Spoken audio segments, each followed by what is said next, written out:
Zdravím vás a vítam vás u tohto videa. V tomto videu vám ukážem, ako správne editovať video a všetky kroky, ktoré stoja za vytvorením videa. Takže poďme na to.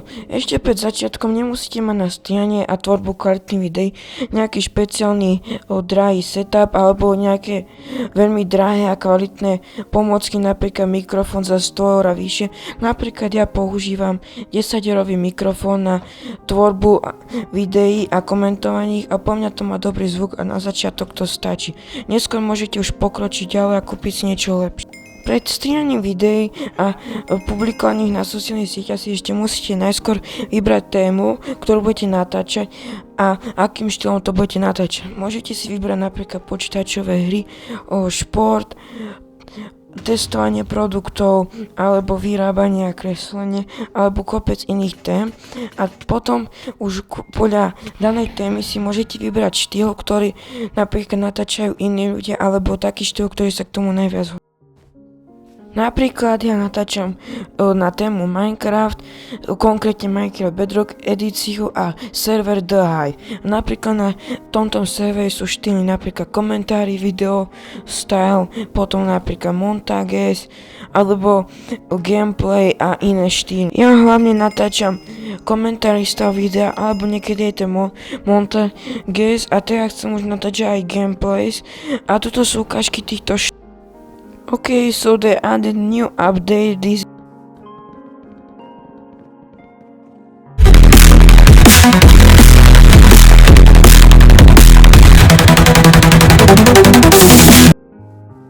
A teraz sa môžeme pozrieť na kroky, ktoré je treba k vytvoreniu kvalitného videa. Prvým krokom je vymyslieť nápad na video. O čom bude to video a čo konkrétne tam budeme nahrávať. Je dobré, keď najskôr vymyslíme nápad na video ako názov a obrazok na video, pretože počas nahrávania sa tam môže odohrať niečo iné a nebude to sedieť napríklad s názvom alebo obrázkom. Sme zbytočne minulý čas na vytváranie toho obrázkového názvu. Druhým krokom už je nahrátie samotného videa. Ja na nahrávanie videa používam screen recorder a ja keď nahrávam, tak to video nekomentujem zároveň, pretože mi to ešte nejde úplne dobre prepojiť s tým mikrofónom a ten zvuk môjho hlasu tam je tichý a zvuk pozadia tej hry je úplne hlasný, tak ja už to pri editovaní potom narozprávam.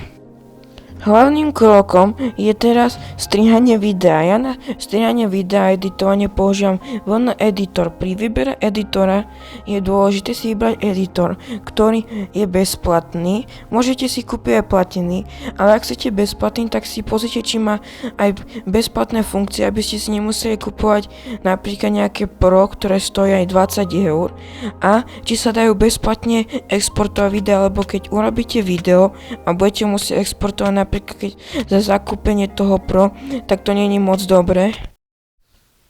Napríklad VN editor má veľa funkcií bezplatných, aj tie základné a tie dôležité, ale už keď chcete mať nejaké pokročilé funkcie, tak to už musíte mať na toto VN editor Pro alebo aj pri iných editoroch. To je editovaní si vyberáte štýl a úroveň editovania. Ukážem vám 3 úrovne, ľahkú, strednú a ťažkú.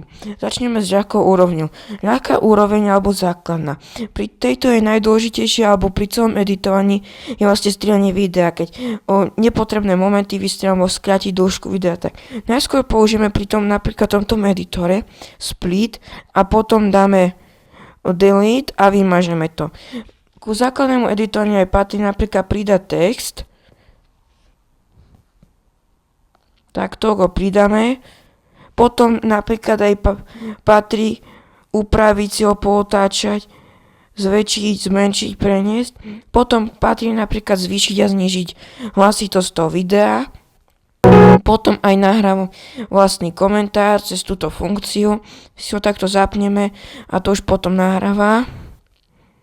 Potom ďalej aj pridať hudbu alebo nejaký zvukový doplnok. Potom aj napríklad ešte rýchlo zvýšiť. No, potom k strednej úrovni editovania, tam patrí napríklad si zmeniť farbu, to je tuto filter, napríklad takýto si môžeme zmeniť, alebo napríklad efekty použiť, že sa tá obrazovka zatočí. Potom už robiť dlhšie vety a dávať tam aj efekty, napríklad tak. Takže tomu textu môžeme napríklad pridať animácie, že animácia ako to príde, alebo ako to odíde. Môžeme si tu vybrať z nejakého výberu a potom to takto vypadá. Ak to je ťažké úrovni, to už väčšinou spojenie viacerých funkcií dokopy, napríklad titulky, ktoré vlastne ako človek rozpráva, tak sa tam ukazujú, alebo a zároveň sa aj vymazujú. Skúsim vám to ukázať. Snažil som sa to spraviť, ale neviem, či to je dosť dobré. Takže toto je v editovaniu, aký štýl si vyberete, to už je len na vás. A štvrtý krok je vymyslieť obrazok na video, ktorý vlastne sa bude zobrazovať užívateľom. Ja som doteraz ich nevedel robiť, tak som len fotil v Minecrafte, že som si len odfotil niečo a teraz sa snažím už učiť a robiť podľa týchto troch editoroch. A vlastne obrazok by mal vystieľovať hlavnú myšlienku to videa, alebo o čom to video je, alebo taký hlavný moment, alebo jeden z toho videa zaujímavý. A mal by byť farebný a mal by vedieť upútať ľudí. A piatý krok je vymyslieť dobrý názov, ktorý tiež by nemal byť moc dlhý a mal by vedieť upútať ľudí. Takže ja som vám v tomto videu ukázal, ako editovať video a všetky kroky, ktoré stoja za vytvorením zaujímavého videa, ktoré sa dá aj pozerať. Hlavná vec pri tvorbe videí a dávaní ich na sociálnej sieti je nezdávať sa a stále sa zlepšovať. Nevždy to pôjde a napríklad, keď na začiatku to video nemá veľa zľadnutí, netreba to vymazať. Napríklad ja vám ukážem príklad jedného videa, ktoré malo môjho videa, ktoré malo najskôr iba 10 zľadnutí prvý deň a na druhý deň získalo 1300. Niekedy tie videá trvajú dlhšie natočiť, ale stojí to za to. Napríklad toľkoto práce je na normálne video, ktoré robím tak 15 minút a toľkoto práce som na toto video a ešte to nemá ani toto video dorobené záverky, vám ukazujem, koľko práce som do toho dal. Toto je z mojej strany všetko a ďakujem za pozrieť tohto videa. Dovidenia.